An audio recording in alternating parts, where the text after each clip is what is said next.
Tell you what, fellas, we're making a run at this this USRL Cup Series championship, but I don't think it's going to pan out. Really? We're still pretty far behind. I've won, I believe. I think because it was Dega. I think it was Dega, Charlotte, Indy Road Course, and then USA. And if that's the case, I've won 3 of the last 4. 3 of the last 4, 3 of the last 5. I led the most laps in the last 2 that I've won, and we're heading into probably my worst intermediate at Homestead. I'm 9 points back, and I've done all this for naught. I don't think it's going to be enough, but we're going to give it a good old college try, as they say. That's all I got. I can't even. I'm only doing that as my cold open because I can't even use it on my Road to Pro because all it does is remind me of. It's gonna be like it's just all for nothing. Like it's all for naught. All for naught, dude. All for naught, dude. Do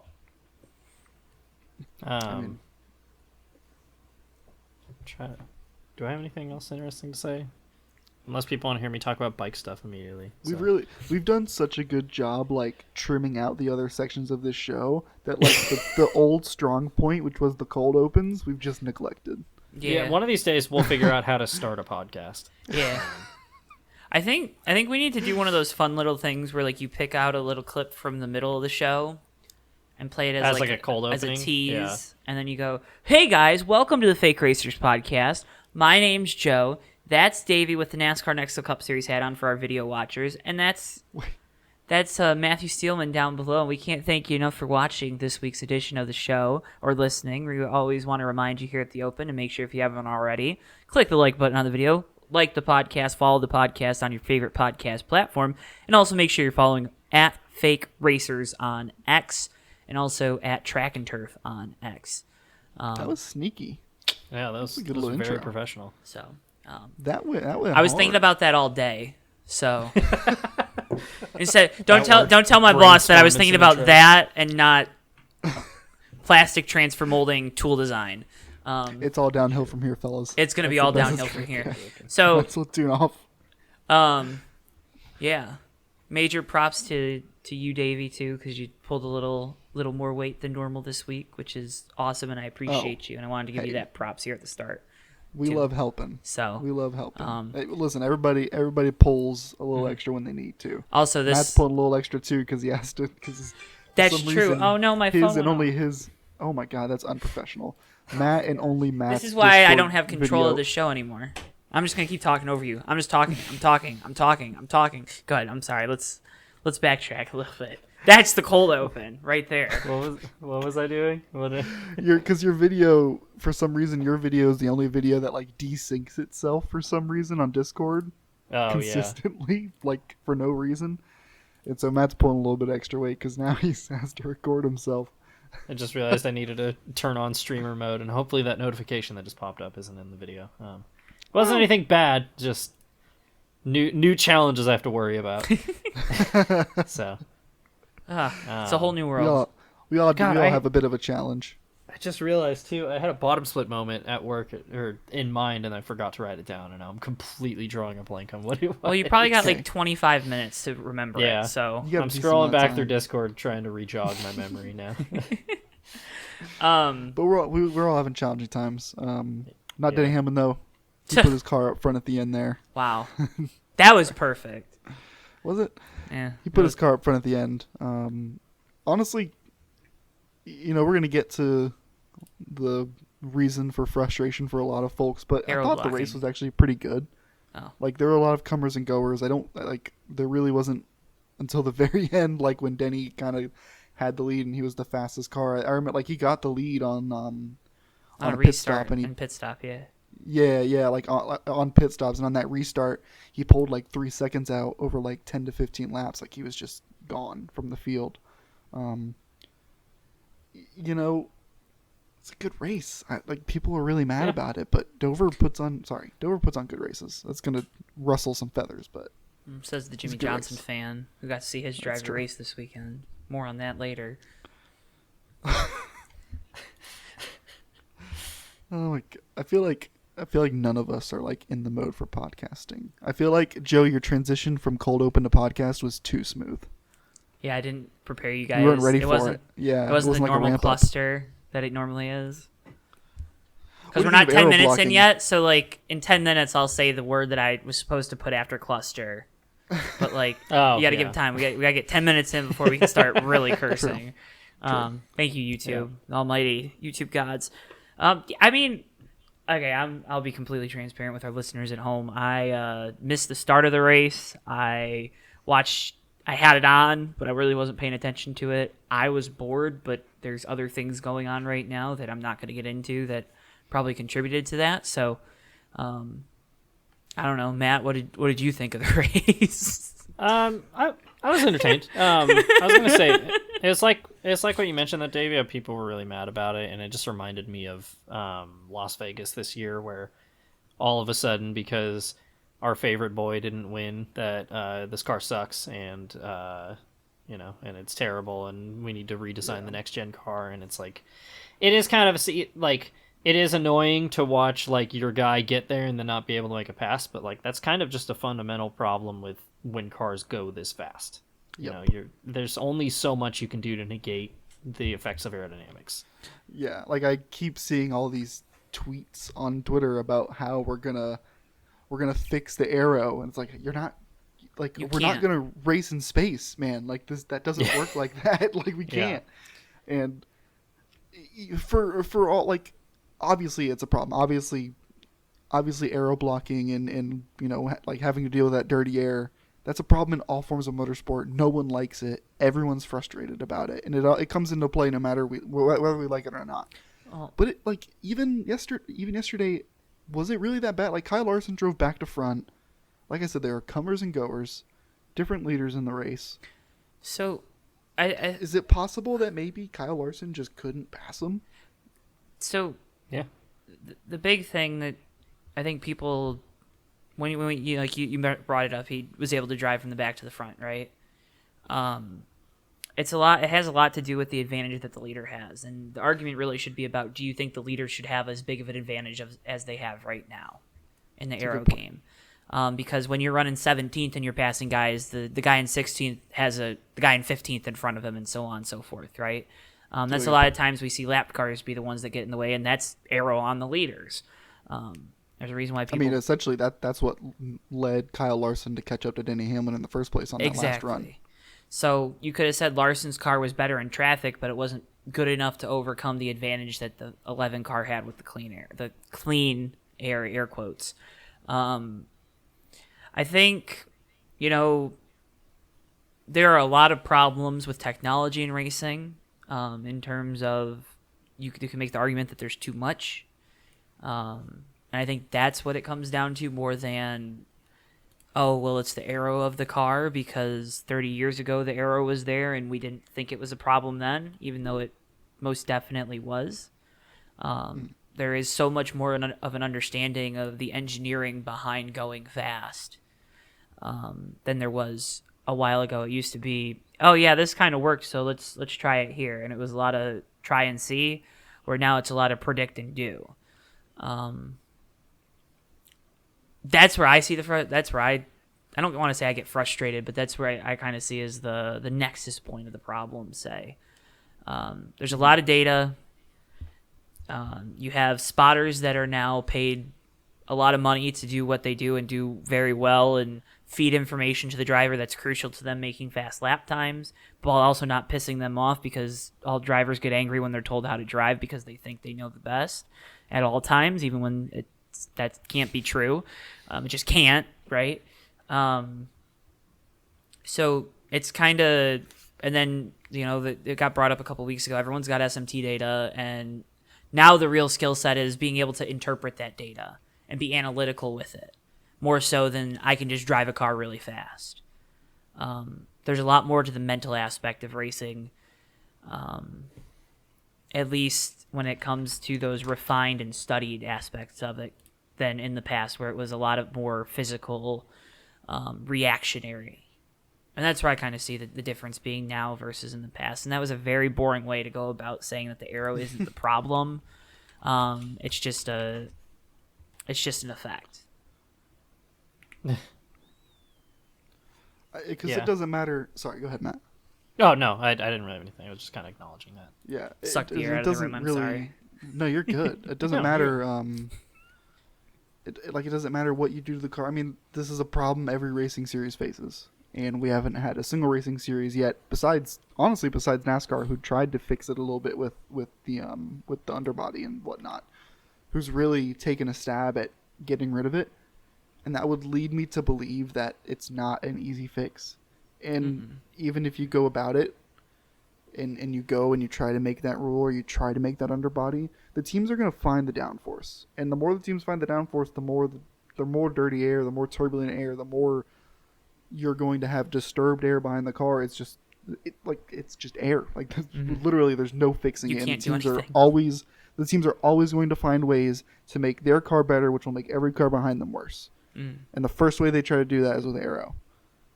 And like, what can you do? I've seen every excuse or fix like in the book from on Reddit and Twitter, which I know are not very good places to start. But I've seen people say like, "Oh, just put a valence on; it'll fix it." I don't think so. Like that doesn't seem like it would. Really It looked work. cool in the past, so it had to make it cool in the past. That's why the racing was good in the past, because of the valence. Yeah, okay. Exactly.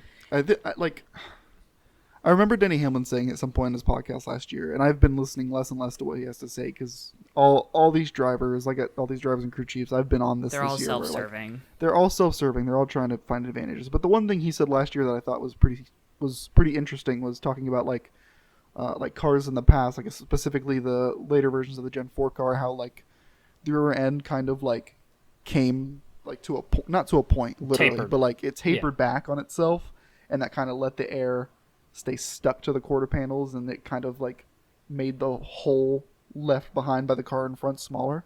And that made sense. I'm not sure about the science behind that. Joe probably knows more about it, but even then, it's not like he's got a Gen 4 car and a Gen Wind 6 tunnel. and a next gen car and a wind tunnel. They give us the information. It's just kind of like, here's what I think could happen.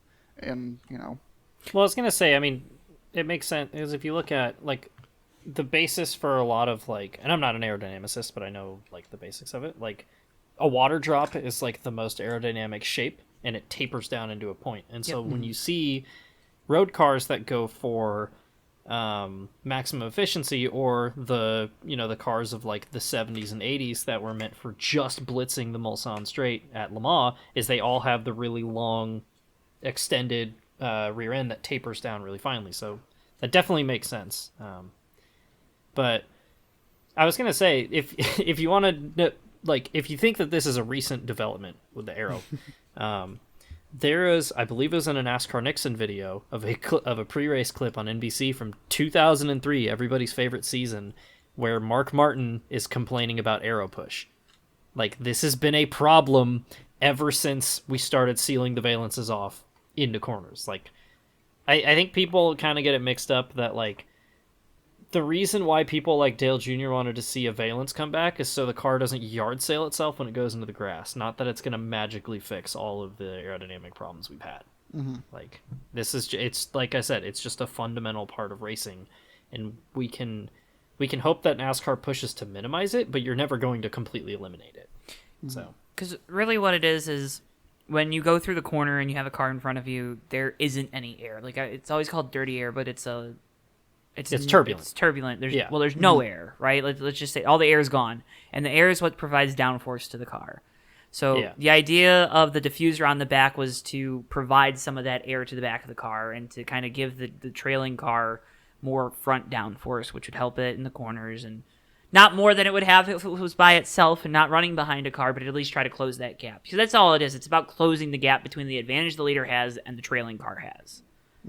That's all any of these changes, and people need to get it out of their head that you can just eliminate this problem, because you can't, because it's nature and it's physics, and that's just how shit works.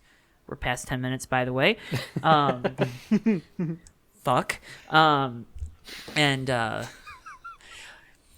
It's the nature of things, and it's extremely frustrating when you have drivers complaining about it because they're not very good at overcoming it, and Good. Was that bait? Was that bait or was that No, true? it was funny. It wasn't bait. It was funny because I do think There's a level drivers of that. complain about that. Like Look at the drivers that straight up- complain about it more than like Truex is an example. Always complains about it, right? I still remember the Michigan race last year. Just was bitching about it.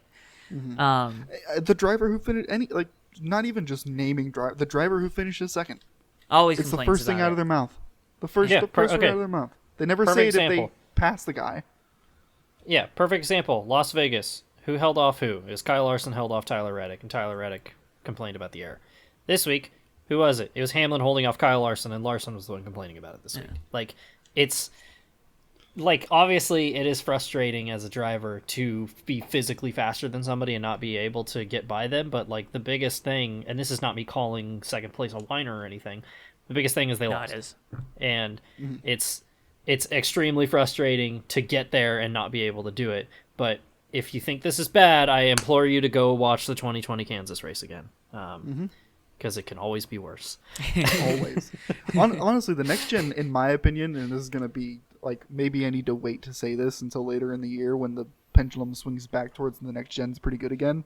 Because right now we're in a big hate swing for the next gen. Yeah. Next gen did a good job. The underbody does a decent job of letting the trailing car follow a little bit closer, especially closer than the Gen 6. And especially closer, and this is also going to piss people off, especially closer than the Xfinity car. You saw it a million times, like at Texas especially. I know Texas is treacherous, Yeah. but like anytime another car got in front of another car at Texas, I mean, they went straight up the racetrack. There's no chance. And I mean, obviously no car's immune, but I think people just, they just latch on to things like that. And it's frustrating. It's frustrating. For all intents and purposes, it was a pretty good race. And the next gen has provided pretty good racing on most tracks that aren't short tracks. Even like Bristol this year and the fall race Bristol last year was really good. Yeah. I mean, think about it. All you we had can talk about is Kyle Larson couldn't pass Denny Hamlin. Yeah, and I mean, the other problem is everyone holds Kyle Larson in such high esteem, and, well, if he can't do it, nobody can, and that's just not true. Because, let me tell you, there are things Kyle Larson can't do.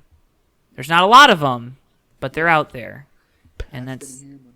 well, yeah, we've had that too. battles for the win with this car. Like, we've had late race passes Yeah. with this car at Yeah. intermediates. Like, what do we... It's just crazy to me how quickly fan opinion changes. Well, I I mean... have to make like a revisionist history sound drop for this whenever we get that coming up. I mean, you got to think about it, right? You had the two short tracks. Texas was decent. Talladega, a driver gets hurt, so that's a whole different can of worms, and we'll talk about it. And then this race, where you have drivers openly and very vocally complaining about it after the race. High-profile drivers, too. You got to remember, you said Tyler Reddick complained about it. Tyler Reddick doesn't have the same fan base size as Kyle Larson, right? Yeah. Kyle Busch complained about it too, and that's another... Yeah, but everyone just kind of looks at Kyle Busch and says, you complain a lot, so... That's fair. It's like your coworker that complains all the time at work, and you're like, you're never actually going to quit this job, so just shut up. See you tomorrow. Pretty much. Speaking of, Kyle Busch had a notable day, of course, qualified on pole, had a good run. RCR turned the corner at least with him, right? He had a normal day. He had a normal day. Like, just a normal day. I think he even said that. I think he said, I just want to have more normal days. Yeah. So, Oh my god. Kyle Busch is funny. car salespeople and people with bad credit were having nightmares looking at his car. So, another guy that gives me nightmares is Noah Gragson. He was the top finishing Ford in 6th, I believe. Yeah. So He was running top 5 almost all day. He had a really Yeah. impressive day. it's crazy. It's almost like the guy wasn't terrible, like everyone said. Again, I was just- them. people I was just everyone. Don't like the It's me guy. out, bitches. Yeah, exactly. And then Daniel Hemrick, good call there to stay out late, and they got a top 20. Almost Got a top top 10. 10. Did they get a top 10? Yeah, got he- top I thought he 10. finished 59. 11th, so I was... It ruined my weekend. Daniel Hemrick, once again, is better than Jimmy Johnson. How does that make you feel, Davey? That's just bait. Um, You know, I don't know. I thought I had something clever to say about that. I did kind of want to talk about, like, I know everybody complains about the radio, but I really got a kick out of, like, Bowman kind of snapping at Hamlin, or Kevin Hamlin, I should mention. Yeah, his spotter. And then Kevin Hamlin then going on the private channel to talk shit about his driver to his crew chief. His crew chief was like, "That's our guy, man. I don't know what to tell you." And I was like, did we all forget that this guy literally quit as Natalie Decker's spotter mid-race one time? So maybe not the best teammate in the world. Yeah, that was weird. That was weird. That actually rubbed me the wrong way. You don't say that about your driver. I'm sorry. Yeah. I didn't catch it. I don't know if they ever showed it on the broadcast, but people who were listening in were like tweeting the transcript of it, and it was Bowman was mad about the way Larson was racing him, and it's drivers in the middle of the race. Everybody complains, right? And you know, Hamlin was trying to tell him like, you know, just keep your head down and drive angry for the rest of the race. And Alex just told him like, just let me drive the car, dude. And then Hamlin went onto the private channel to complain about Alex Bowman to the crew chief. He was like, "Joe, I don't know what to tell you, man. That's our driver. Like, he was like, That's what you're paid to do." yeah, I've been whining about a teammate racing for the win. Like he was like really mad about it. It was really weird. Honestly, you should have your rubbed me the guys wrong back. way. Yeah. Like yeah. genuinely so weird. Even if you don't agree with him, like that's your guy. You know. Yeah, I've never like. Obviously, there's rare instances like that, or like with Natalie Decker. But like usually, by the time you're in Cup and you have a spotter, like normally 90% of the time, unless it's a really bad fit, like they are, like that's your guy. Like they're like this. Like Freddie and Bubba, I couldn't ever imagine splitting up. That's kind of going away, like that though. kind of thing. I mean, look at how many changes you got this offseason. Yeah, but I don't know. Who knows what precipitates that? Who knows what Spire actually paid for those guys? That's true. Spire just be stealing people. He just be sending money. They're stealing rap guys, thing. man. Like, come on. They did. They freaking did. What are we doing? Insane. I love that. That's still funny to me. You got transfer wars for rap. The guy that wraps the car. There's a transfer portal. The Cup, I hate the transfer portal sometimes. The Cup playoff picture is developing. Biggest surprises. I mean, my biggest surprise is that Christopher Bell is outside the top 16 in points. Yep. And needs that win to be in right now. It doesn't. Is he really? It does not feel like He's had like that bad 17th or season. 18th, so he's not like He's had- far out. He's had 4 races in a row, I believe, where he's DNF'd at this point. But I feel like And I he should think be that's top killing him. 10 in points with the speed they've had. That's like my feeling. Obviously, it's not the case. Yeah. I think Suarez is the other guy that's outside the top 16 in on a win. He is. But correct. he's like they are seven- right next to each They're other. like 17th and 18th though, right? That's correct. And that knocks out Bubba and Brad at this point. Oh my god. Bubba lost 4 spots in points this week, and that is coming off a DNF at Talladega as well. Kyle Busch went up 6 spots in points, up to 11th. That's pretty comfy. Alex Bowman, a lot of people were really like surprised that Alex Bowman had a good day at Dover. Bowman's been doing fine. Why? He's 9th in points. Yeah. Why are people okay? I will never understand why people are surprised that a Hendrick car is doing well. Like it doesn't make sense. Like, and Alex Bowman, do we not forget the 4 wins he had in 2021? Do we like? I mean, he's won multiple races, or has he only won one race? He's only won one race in this car, but Yeah. I think people look at William Byron, who kind of was like a similarly performing Hendrick car, and look at how good he's been at the start of the season. He was terrible at Dover, by the way. Yeah. How good he's been at the start of the season, and it's like, oh, well, Kyle Larson's really good, and Chase Elliott's a champion, and William Byron's running really good now. I don't see the 48 in the top 5 every single week, so he must be doing really bad. He's running fine. He's P9. And would you really want all 4 Hendrick cars in the top 5? Do you really want that? He's got 4 top 5s in 11 races already. Yeah. Yep. I'm pretty sure that's more than he had last year. Yep. Chase Briscoe, P12 in points right now. Yeah. Yeah. Very impressive. Don't know how he's doing it because man, they can't finish races, but whatever. No. They're not they're a little bit outside the playoff picture right now, but Noah Gragson moved up a lot of spots, obviously. He's 21st in points, right behind Carson Hocevar, having a great year. I mean, playoff picture is tight, and there's going to be, I feel like we say this every year now at the next gen, but there's going to be some really good drivers that miss it, I think, because some of these guys are going to hit it. What's I up, can't Matt? help but look at the playoff picture right now, and I see Bubba P15 on the outside looking in. I was like, we're just doing this again, aren't we? It's gonna be the same thing as last year, isn't it? Hey, Kansas is this weekend. That was I was gonna say he's got a good track Oh. coming up in Kansas, but they can't make mistakes like they have been. Yeah. No. They've been doing that way too often. Cup playoff picture developing. Xfinity playoff picture's doing the same, but one guy that's not going to be in the playoffs because he doesn't have a full-time ride for some reason. Ryan Truex gets his second win at Dover in a row. Old RTJ. A lot of rain shenanigans and the like. There and, was some rain shenanigans. shout out Well, Justin there are actually Allgaier for being a crafty veteran. Dude, I just want to talk real quick about the end of this race and Justin Allgaier trying to just like 100% speed run everything you can do at the end of an Xfinity race. I swear to God, every single caution he was involved in. And then he was still on pace to get a top 5 at the end until he absolutely Gunselmaned it into the wall, come to the white flag. Like, There was that restart where because I guess they didn't re-pick after the rain red flag, and so when they got back going, he was like, "No, wait, I want the top," and he just kept driving up to the top in front of Austin Hill, and they were like dooring each other. And I'm like, "What is going oh my God. on?" It was so funny. Like, I don't even like Justin Allgaier like that. Everyone was getting really mad, and I'm like, no, this is the funniest thing he's done. He's got a point, though, because they picked just before they took him freestyling. down pit lane, Yes. and then they were like, oh, you have to stay in that, even though we've... Yeah, because they chose, and then the lights came back on, and then they came off, and they came back on, and then I believe they threw the yellow, or they like Red. threw like a hard yellow and then like a red. Yeah. And then when they went back, they didn't re-pick because I think they came down pit road side by side, and then they left side by side. I don't know. Still, they probably should just repick. I agree. But also, it's just funny. But I kind of get how re-picking would be a mess because once they pick the order. Oh that yeah, they the were order's in, all messed up. all jumbled up. Oh, I didn't even think about Yeah. that. Yeah. That Why makes a lot are of we sense. picking? Maybe we shouldn't just pick. Maybe we shouldn't pick lanes anymore. Maybe just the leader gets the choice.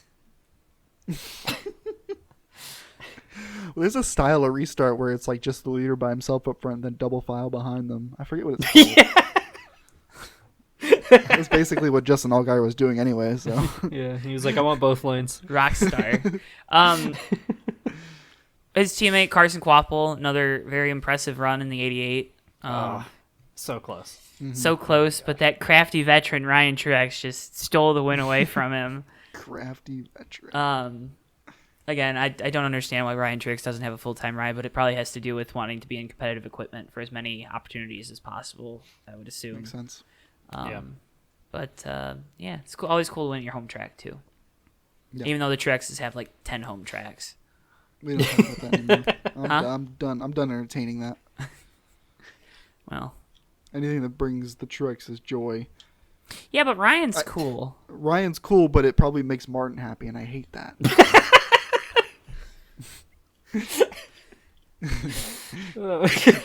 I know you like it, but my ex also liked it, so I hate it. Yeah. The enemy of my enemy is my friend. All right, do we want to go? Let's go from the shop. I was ready this time. Oh my god, we're like so professional this week. I just wish we had our podcast brains on the first 5 minutes we were actually discussing stuff. Nah, it's okay. Erik Jones, after our podcast last week, literally the next day, it got announced that he was out. I forget if we kind of expected that. I think we did. I know I expected it. Maybe not expect, but we were like, yeah, I hope he's okay, but I wouldn't be surprised if Yeah. sort of that deal, yeah. Also, I just realized we didn't even talk about IndyCar. Well, Well, who cares? there's a wait, real quick. mannequin woman. that Yeah, there was a fell from mannequin on the sky. racetrack, and remember how the IndyCar schedule, the first 4 races are spread out by 3 months. Yeah, the guys that won the first race and finished second in the first race got disqualified somehow. Or I was gonna say we should probably talk about that. no, That one. It's- that one we can talk about actually. let's just do it now. After- We'll circle back to the NASCAR. No. We'll Erik Jones. No, because it makes sense. Erik Jones, he's out for the foreseeable future. Did it get Corey said Heim- foreseeable future, or did they just say this week at Dover? Because originally I thought it was just, he's out for Dover, but obviously, like... He's going to be out for longer than that. Yeah. Are you a doctor? No, I'm just going off of what has been said, you Oh, fucking okay. asshole. So I was just asking. I thought maybe you got your doctorate in the last week. I don't know. yeah, I'm sure you thought that. But all the verbiage and everything that I've read Doctorate and being heard a so far. dick. I was gonna say Dr. Hazard is a pretty. I would not like that name for my doctor. Sorry, can't help you. Right, you're I not a hate doctor. you guys. I don't even remember what I was going to say. Anyway, all the verbiage kind of insinuated there Yeah. were going to be multiple weeks. Corey Heim is their substitute driver, so he's in the car. I hate it. There was some speculation on if need be, if absolutely need be, Jimmy could drive the 43. I think he insinuated that. So, potentially, but I think Corey Heim is the guy. If nothing changes. And you hate to see that for Erik. It sounds like he's doing mostly okay. I think he said sneezing hurts and stuff, which makes sense. Yeah. He can move around. He's good enough to go in the simulator, he said. Okay. In an article, so he's doing all right. But it was, obviously, you don't want to injure that anymore in a crash or whatever. So better to be safe. Legacy officials, I think Jimmy himself even said they'll be really prudent on his return timeline and make sure he's absolutely set to be in the car and he's ready to get in the car and he's not getting in too early. Yada yada, all this other stuff. Hope he's ready for Darlington. Jesus, what a race to come back for. Hey, that's his best track, man. I'm gonna tell you. Yeah. It won't be when he doesn't have any feeling in his legs. Well, yeah. Okay, buddy. But Corey Heim will be there for Erik Jones while he's on the sidelines. Someone else who could be on the sidelines in the Cup Series. Come All-Star Weekend, Kyle Larson, Kevin Harvick's on standby for him. Kevin Harvick to the 5 car because. What's up, Joe? Joe's. I feel like I didn't get to say my piece. I wanted to say my piece. What were you gonna say? With it. All you did was sit there and talk shit to me the whole time. So maybe you thought about that before you just said a bunch of nonsense to me. What, Joe? Here, circling back. That was vicious. Come on! Say the thing! I have to edit all that fucking silence No, out. you don't. No, that was good silence. That was gotta intentional leave that in there. silence. I'm gonna fucking throw this microphone. That was intentional. Corey Heim had a really good run in that car, right? He finished between Jimmy and John Hunter. Probably had a little more speed in the car than where he finished, which isn't a bad thing in your first start to say at the end. So wanted to give him roses on that at least, or flowers, whatever. But I worry if truck guys start doing really good in these limited cup starts, they'll just start skipping the Xfinity series, and I think that's not good. Especially because we're talking about like Carson Hocevar kind of turned it around last year, but Corey Heim has not done anything to make me think that he's mature enough to be in the Cup Series outside of the one Cup Series start, because I still remember Phoenix last year, and that was borderline pathetic. But I'm sure he's made long strides in the off season to kind of deal with that perceptive of him in the garage area, I would hope. But right. Yeah, I don't know. Also, I'm worried my driver's going to get replaced because I'm an Erik Jones fan, and that's just what happens to him, apparently. So, yeah, okay. All right. Well, lucky for you, John Hunter Nemechek's making an ass out of himself every other weekend, so That's true. they need someone in that car Literally to hurt tear his it up. teammate, Yep, literally. John Hunter It's a Nemechek joke. replying to Instagram comments on, like What did he on do? his social. He was responding to Instagram comments Oh. all shittily about the wreck and stuff because he caused it. He Yeah. didn't hurt his teammate on purpose or anything. But No. caused Did he it. ever was take just responsibility for it, though? No, Oh, man. no, and he was responding LOL to people on Instagram who said that it was his fault. Very Literally, weird. everyone's interview in the last week in the care center was like, Yeah, I'm not going to say it was this guy's fault, but there was one idiot in the line that did something that got us all in trouble. That was the synopsis of all three of those interviews. Because guess who they didn't interview? John Hunter, because he was still in the race. Yeah. John Hunter is just the meme from I Think You Should Leave, the guy in the hot dog costume. Like, we're all trying to find who did this.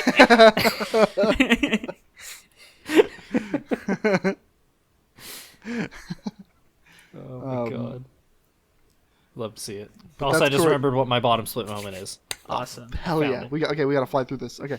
Corey Heim in the car. Kevin Harvick, like we said, on standby for Kyle Larson come Indy 500 qualifying week for the All-Star race. The rumors from 2017 have come true. Kevin Harvick's going to the 5 car. I was going to say, past sim racing design users, you guys remember the NASCAR silly season thread from the end of 2016 being like, Kevin Harvick's going to drive the 5 because he's going to stay with Chevy. And it was that for like... They were technically right. But it's just 8 years late. That's pretty cool. I'm glad that that's happening because in every interview prior to this, Kyle Larson was like, yeah, I mean, if I miss, the fast qualifying and if I got to go to the All-Star race, I'll go to the All-Star race. I'm like, dude, are you going to sell this hard right now? What are you talking about? Are you serious?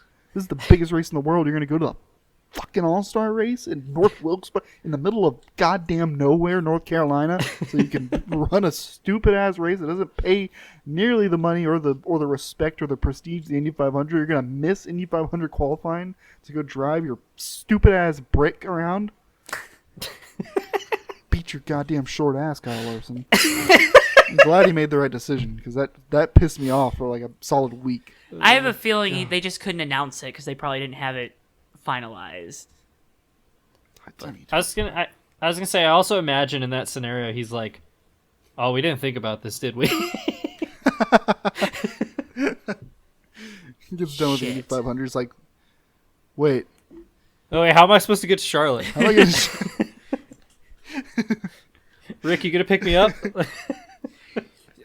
So Kyle Larson right now for the Indy 500, I think he's like top 5 in betting odds to win the race. Insane. Which that's all that is people just putting money on him because it's fun, yeah, right? Obviously. It was kind of like how Jimmy was like 10th to 15th. He was like in that range, even though he just doesn't have the experience with it, right? Now Kyle Larson right now is probably better than Jimmy Johnson was in his attempt at the 500. Mm-hmm. I think everyone would agree with that.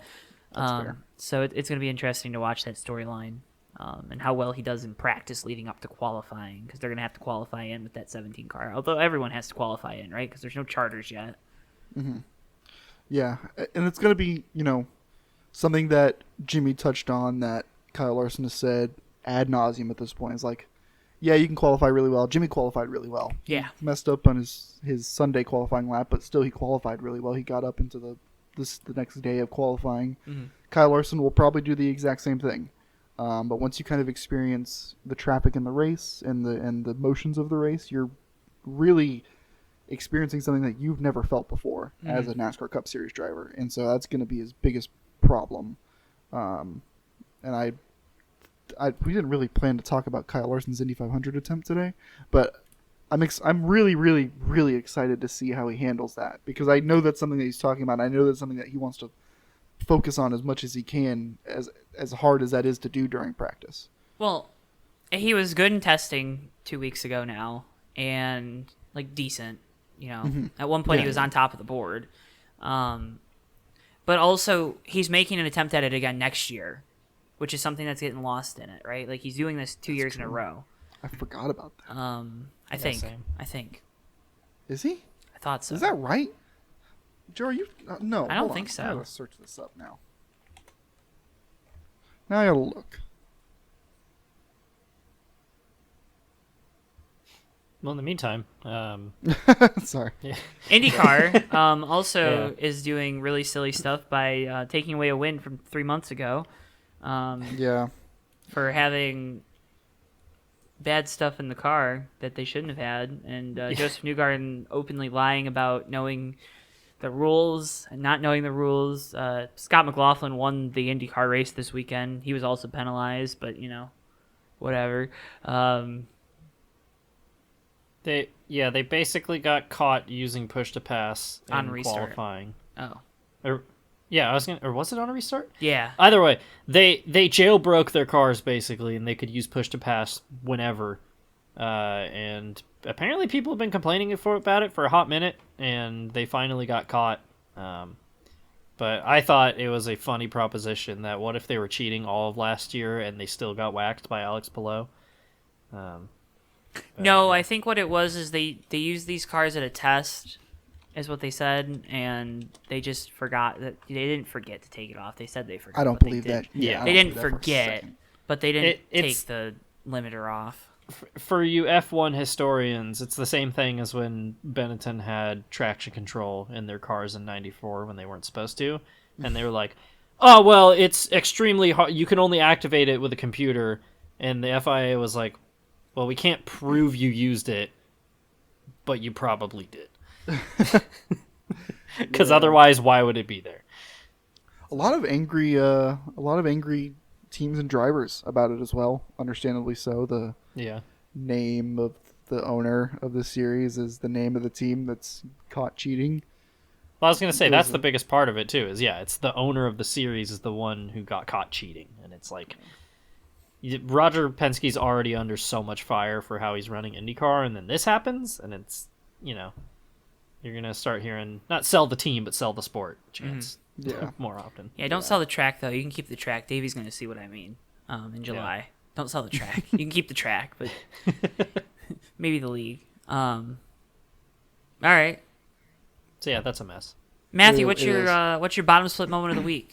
All right, so my bottom split moment of the week is I saw this on Twitter earlier. It's a shirt that Stewart Haas Racing is selling, Oh God. and it's a. This is not a dunk on Ryan Preece, but unfortunately, it's his merch. It is Ryan Preece's car, and it says "Fast or Last." Are you posting it? And oh yeah, let me post a picture Wait, of it real quick. is that the generic children's T-shirt for this year? So I was looking. It's not generic. I've only found it for Ryan Preece. None of the other Stewart Haas drivers have this shirt. Nope. This is the generic shirt because this Is is it this is generic? last year's car. Okay. Well, either way, whoever designed this, is this not the worst slogan you've ever seen? Because, like, checkers or wreckers, like, there's an implication that it's like, yeah, I'll All or drive real nothing. hard, and I'm either going to win or I'm going to wreck doing it. Fast or last implies, hey, sometimes we're really good, and sometimes we absolutely suck. Like, who okayed this? Why It's so did it have bad. to be him. And, of course, it had to be a Ryan Preece one that I found. Why? I'm just having the worst week for sports known to man. Yeah. Oh my god.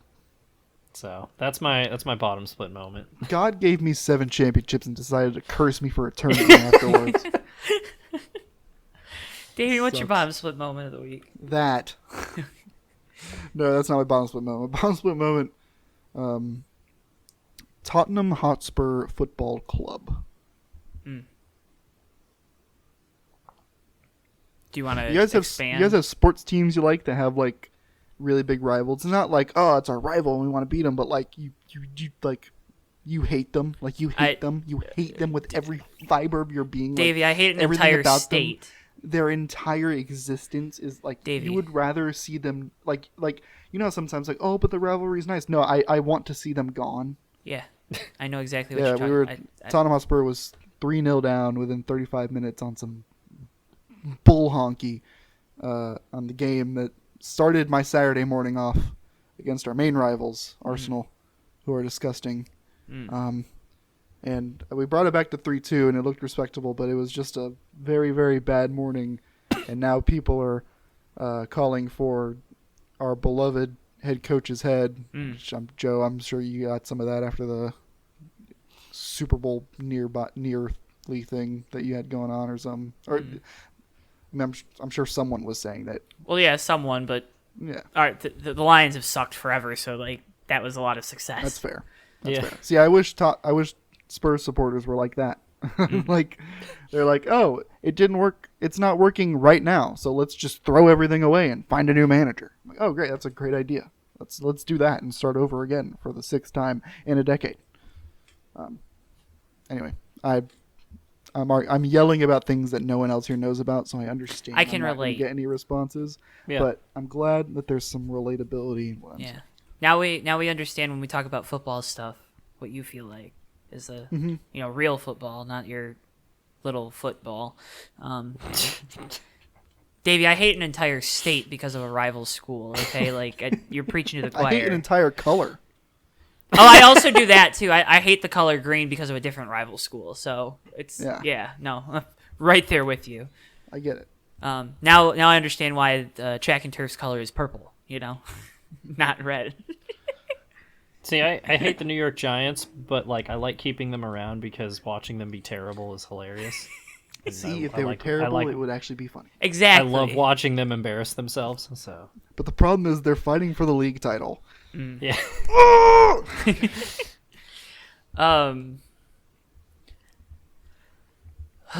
Yeah. Joe, what about you? My bottom split moment goes out to the people that say, "Oh, you're wrong," and then don't give you an answer as to why you're wrong. Just Okay, well, that's very pointed. no, it's not pointed at anyone in here. Well, yeah. Okay. All right. That's my bottom split moment because those people need to figure out how to explain themselves a little bit better. Joe's bottom split moment is he had to deal with someone stupid at work. Matt, what's your road to pro moment? Oh God, what is my road to pro moment? Oh my goodness! Come back to me. I forgot. Hang on. I got it. I can Down start. somewhere. I can start. Go ahead, Joe. Yeah. My let's road to pro moment goes out to the city of Detroit for absolutely kicking ass with the 2024 NFL draft. Vlog coming, and it's not going to be good, but it's going to be. You're going to want to watch it because it's gonna be real. Really good. It's going to be really good. We'll see. But city was decked out. Everyone was respectable, awesome. ESPN, from what I was told, did a good job of covering the draft and not just showing the three landmarks that they always show whenever they have a big event in Detroit, which is the Motown Talking Museum, the Fist, the Spirit of Detroit, and the Spirit of Detroit. And also not talking exclusively about family tragedies that every player's had when they. Or talking about how the city went bankrupt and it's, oh man, this is awful. Detroit is such a cool city because you have a really vibrant music scene. You got good food, which I know every city pretty much has good food, right? So that's not a distinguishing thing. But, Detroit is extremely walkable, downtown, and I don't think people realize that. Paging Tommy Bordeaux. Because you hear exactly. Because people always think, oh, Detroit, oh, abandoned houses, bankruptcy, blah blah blah blah blah. That's not what downtown looks like. A lot of cities have bad areas around the outskirts because people left the cities and moved to the suburbs. That's just what happens, right?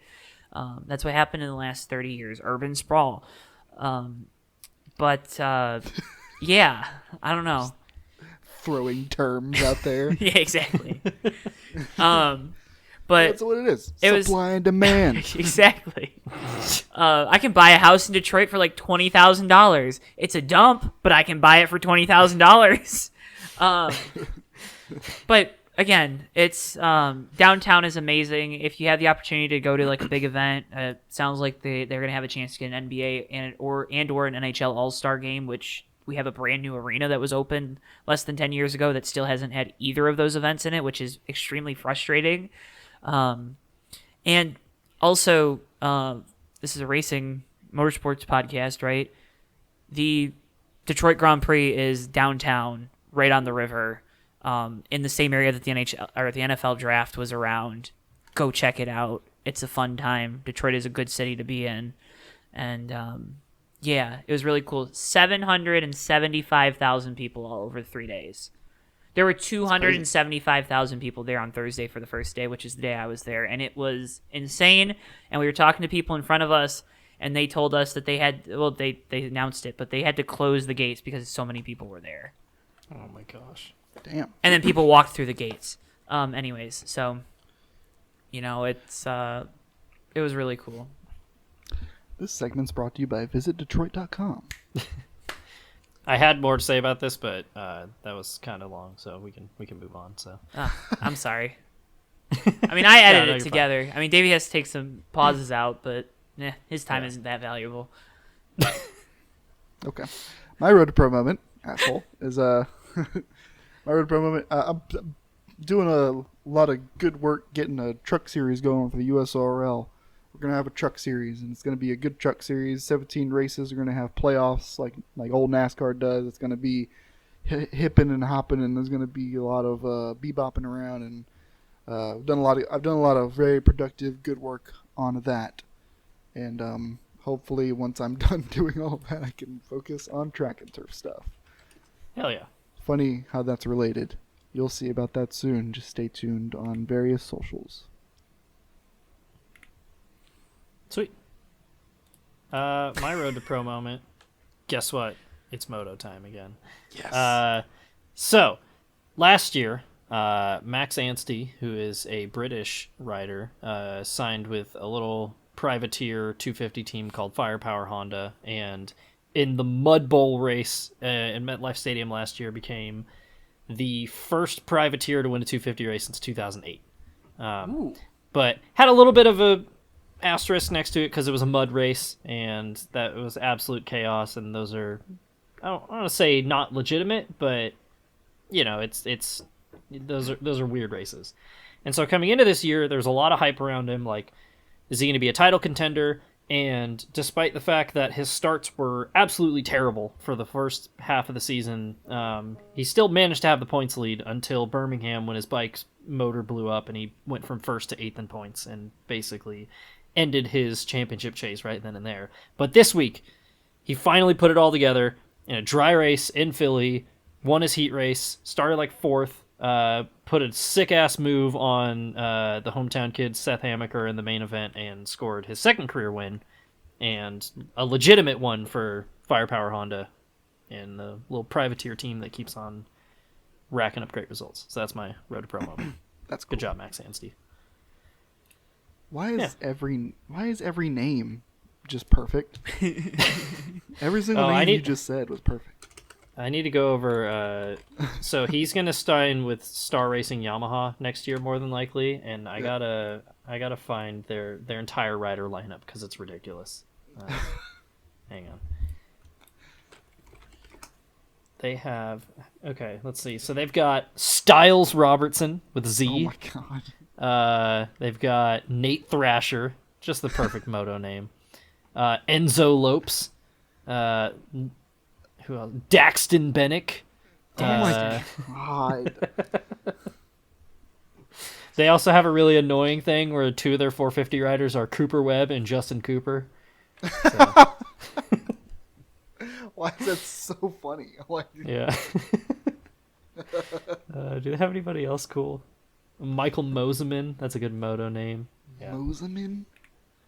Oh my god, dude. Those are your moto names of the week. Moto name of the week. That's a sec. I'm bringing it back. Next week. Jalik Swole, this week's name of the week. You just get one in the bank, and I'm going to ask you about it. All right. I'll have that prepared. Well, fellas, that was the Fakers podcast. It's been real. Yeah. It's been real.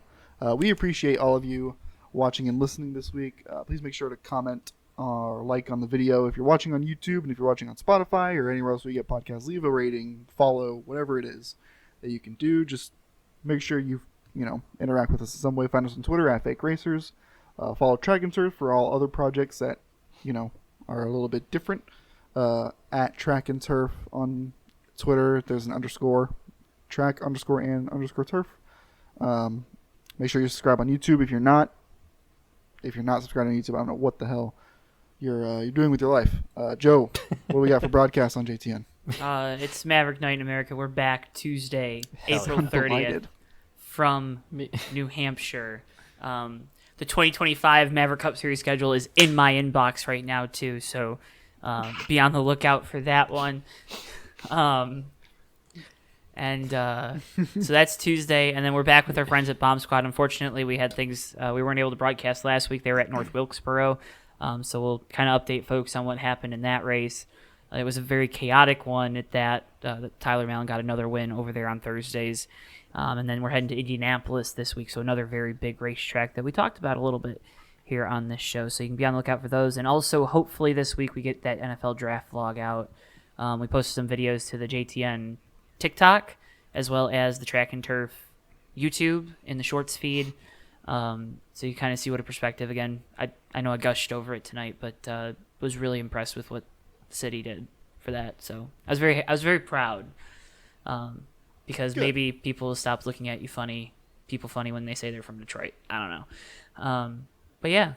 So be on the lookout for that on Track and Turf, and then be on the, make sure you go over to JTN to watch the streams this week. Beautiful.